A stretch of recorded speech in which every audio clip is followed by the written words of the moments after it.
Hey everyone, happy Tuesday. Thought I'd just do a very quick roundup from NARCH at the weekend. So that for those of you that maybe aren't familiar, NARCH is an association for hydrotherapists here in the UK. And we had a conference on Saturday, which was great, attended by many different types of hydrotherapists. And we had some really interesting lectures. So first one was around Alabama rot, which was certainly fascinating.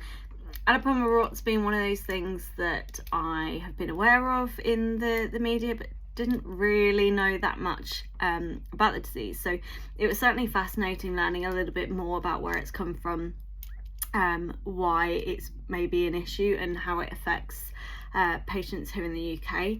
I think we still have a lot to learn around the disease, but certainly a really fascinating talk.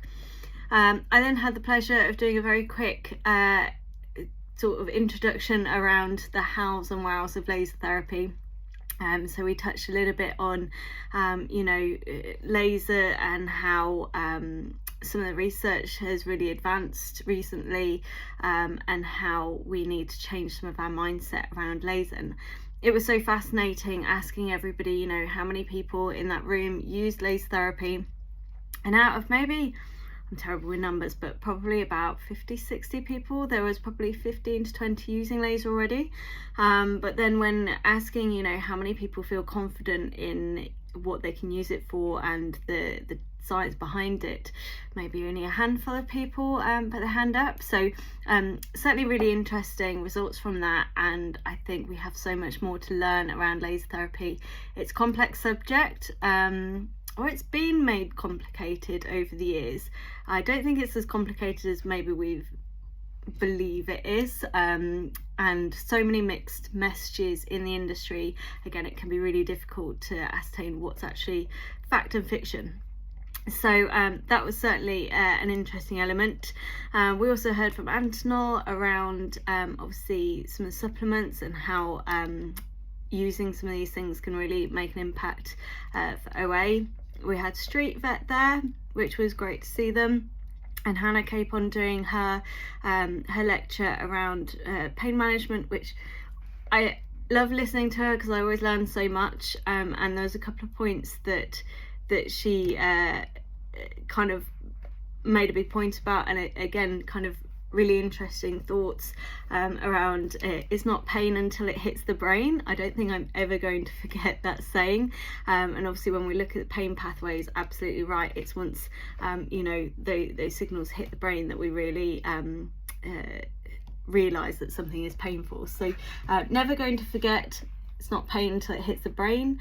But what was also interesting was she was expanding on, obviously her focus is very much around OA, but there are so many other conditions that have a pain basis, and how we need to be looking after and those patients just as much. She touched on one of her clinical friends that talked about, I wish people would take otitis more seriously.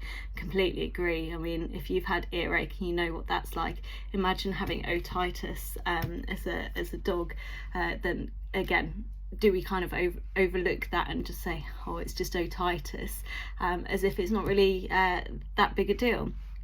One of the other things she kind of mentioned was to do with, again, the pain pathways, and how actually I've never thought about the fact that when we have a condition like OA, it's this chronic pain that's kind of always there, and it's kind of, it doesn't just disappear, it's just we learn to live with it, or animals learn to live with it.